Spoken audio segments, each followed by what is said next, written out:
এই ম্যাথ চ্যাপ্টারের মধ্যে ভাইয়া দেখো দ্বিতীয়, তৃতীয় এবং 11তম অধ্যায় হচ্ছে ভাইয়া বীজগাণিতিক রাশি, ঠিক আছে, সরি বীজগণিত, এটা হচ্ছে বীজগণিত।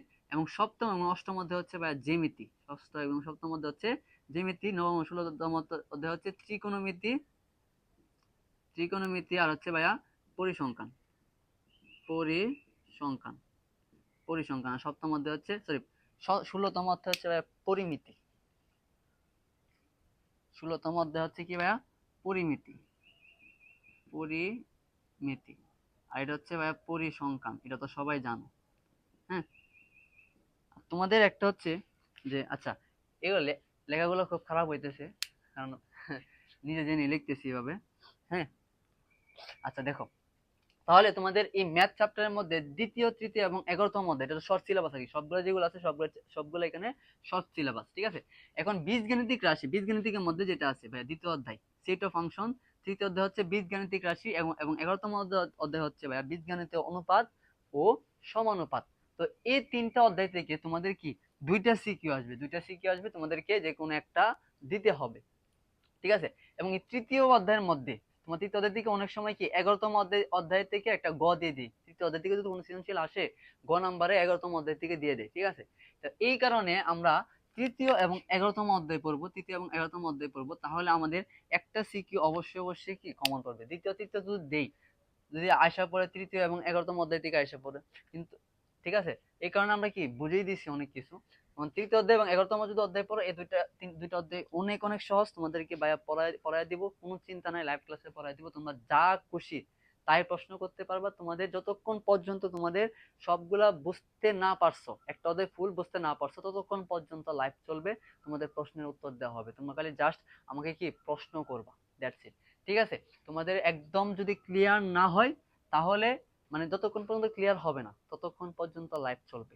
এবং আমার একটাই ইচ্ছা, তোমাদেরকে এ প্লাস পাওয়ানো, ঠিক আছে, একদম ফ্রিতে। আর এগুলো কিন্তু একদম ফ্রিতে ভাই, কোনো টাকা দিতে হবে না, একদম ফ্রিতে, ঠিক আছে।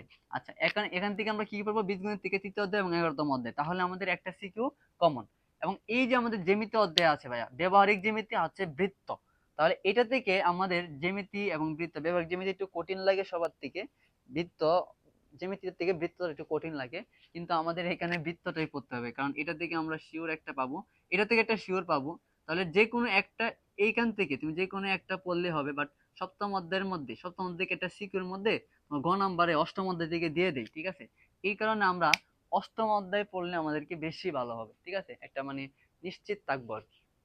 হ্যাঁ, আচ্ছা, এখন হচ্ছে ত্রিকোণমিতি অপরিমিতি, পরিমিতি থেকে আমাদের দুইটা থাকবে, ত্রিকোণমিতির থেকে একটা থাকবে, পরিমিতির থেকে একটা থাকবে। তাহলে আমরা যদি ত্রিকোণমিতি পড়ি অথবা পরিমিতি পড়ি, যে কোনো একটা পড়লে কিন্তু আমাদের এনাফ হয়ে যেতেছে, কারণ আমাদের তো মানে কম পড়তেছি, বাট আমাদের কিন্তু ফুল মার্কস কমন হইতেছে, না, অবশ্যই কমন হইতেছে। তাহলে এই ত্রিকোণমিতি এবং পরিমিতি থেকে আমি তোমাদেরকে নবম অধ্যায় দিলাম, ত্রিকোণমিতি 9.1-2 আছে। আর এটা যে 16তম অধ্যায়ের মধ্যে ভাইয়া চারটা আছে, 16.1, 16.2, 16.3, 16.4। তাহলে এটা অনেক বড় হয়ে যায়, লং টাইমের ব্যাপার, অনেক সময় লাগবে। তাই আমরা কি ত্রিকোণমিতি পড়াবো এবং এমন ভাবে পড়াবো ত্রিকোণমিতিতে তুমি বস হয়ে যাবে, ঠিক আছে। আচ্ছা, তাহলে এখান থেকে আমরা নবম অধ্যায় পড়বো, 16তম অধ্যায় আমরা কি স্কিপ করবো, এটা বাদ, ঠিক আছে। আমাদের যে মিশনটা সেটা হচ্ছে কি, আমরা কম পড়বো, বাট আমরা কি ফুল মার্কস কমন পাবো। হ্যাঁ, এটাই তো আমাদের মেন লক্ষ্য, ঠিক আছে। এখন পরিসংখ্যান থেকে তো আমাদের দুইটা দিতে হবে, পরিসংখ্যান থেকে ভালো করে পড়বো, পরিসংখ্যান তো পড়াই দিব ভাইয়া, সমস্যা নাই, পরিসংখ্যান সবাই পারো, ঠিক আছে। তাহলে পরিসংখ্যান থেকে আমরা তাহলে ম্যাথে কয়টা চ্যাপ্টার করবো, একটা, দুইটা, তিনটা, চারটা, পাঁচটা, পাঁচটা অধ্যায় যদি তুমি পড়ো, তাহলে তোমার কি একদম ফুল মার্কস তুমি কমন করতে পারবা, বুঝতে পারছো।